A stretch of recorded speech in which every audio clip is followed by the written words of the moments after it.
আপনারা সবাই জানেন বৈষম্য বিরোধী আন্দোলনে ছাত্ররা যখন ভূমিকা রাখছিল, আমাদের বিএনপির ভারপ্রাপ্ত চেয়ারম্যান, এদেশের সবচেয়ে জনপ্রিয় নেতা, তিনি উপলব্ধি করেছিলেন এই ন্যায়ভিত্তিক আন্দোলনে বিএনপিকে অবশ্যই সমর্থন করে যেতে হবে। এই আন্দোলনে বিএনপি অবশ্যই রাজপথে থাকতে হবে। তিনি সিদ্ধান্ত দিয়ে আমাদেরকে নির্দেশনা দিয়েছিলেন। তখন আমরা এই ছাত্র সমাজের আন্দোলনে সমর্থন দিয়ে আমরাও এই আন্দোলনে অংশগ্রহণ করেছি। আমাদের অনেক নেতা কর্মী জীবন দিয়েছে, তারা আহত হয়েছে। এছাড়াও আমরা বিগত 16 বছর এই স্বৈর শাসকের আমলে এত গুম খুন, এত মিথ্যা মামলার শিকার হয়েছে যে আমাদের অস্তিত্ব বিলীন হয়ে গেছে। ততপরি আমরা স্বৈর শাসকের রক্তচক্ষুকে, তাদের অন্যায় অবিচারকে আমরা কুর্নিশ করি নাই, আমরা ভয় পাই নাই। আমরা রাজপথে থেকে তা মোকাবেলা করেছি। আন্দোলনের শেষ মুহূর্ত পর্যন্ত আমরা রাজপথে ছিলাম। আমাদের উপর নির্বিচারে গুলি করা হয়েছে, অগ্নিসংযোগ যারা করেছে, লুটপাট যারা করেছে, প্রতি স্বৈরাচারের লোকেরা করেছে। আমাদের কোন নেতা কর্মী সেখানে অংশগ্রহণ করে নাই। অথচ সেই 4 তারিখ, 3 তারিখ, 5 তারিখের বিভিন্ন মিথ্যা মামলা পুলিশকে দিয়ে আমাদের বিরুদ্ধে দেওয়া হয়েছে। এই স্বৈরাচারী সরকার এমন এক সরকার ছিল, ইতিহাস পড়লে আপনারা বুঝতে পারবেন এমন স্বৈরাচারের এমন পতন পৃথিবীতে কেউ দেখে নাই। শুধু পতন হয় নাই, এই স্বৈরাচারী সরকারের প্রধান শেখ হাসিনা তার দলের নেতা কর্মীদের কথা ভাবে নাই, তার বোনকে নিয়ে দেশ ছেড়ে পালিয়ে গেছে। এই নিষ্ঠুর নির্মম এই সরকারের পরিণতি ইতিহাস হয়ে থাকবে। এর পতনের মধ্য দিয়ে বাংলাদেশ নতুনভাবে স্বাধীনতা অর্জন করেছে, নতুন করে মুক্তির পথ দেখেছে। আমাদেরকে মনে রাখতে হবে এই যে বিজয়, এই বিজয়ে খুশি এখনই হওয়ার সময় নেই।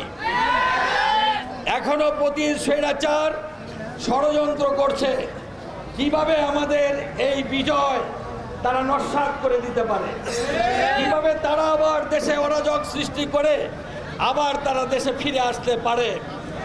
আমাদের নেতা অত্যন্ত বিচক্ষণ, তিনি তাদের এই ষড়যন্ত্র উপলব্ধি করে আজকে আমাদের দলের জন্য 3 দিনের কর্মসূচি ঘোষণা করেছেন। 14 তারিখ, 15 তারিখ আমাদেরকে সকাল থেকে সন্ধ্যা পর্যন্ত রাজপথে থাকতে হবে। এই ষড়যন্ত্রকারীদের ষড়যন্ত্র প্রতিহত করতে হবে।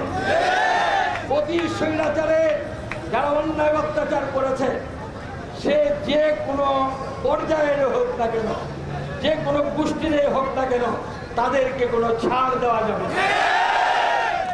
স্পষ্ট ভাষায় বলতে চাই, স্বৈরাচার শুধু তার নিজের কারণে স্বৈরাচার হয় নাই, তাকে তার দলের অনেক নেতা স্বৈরাচার বানিয়েছে।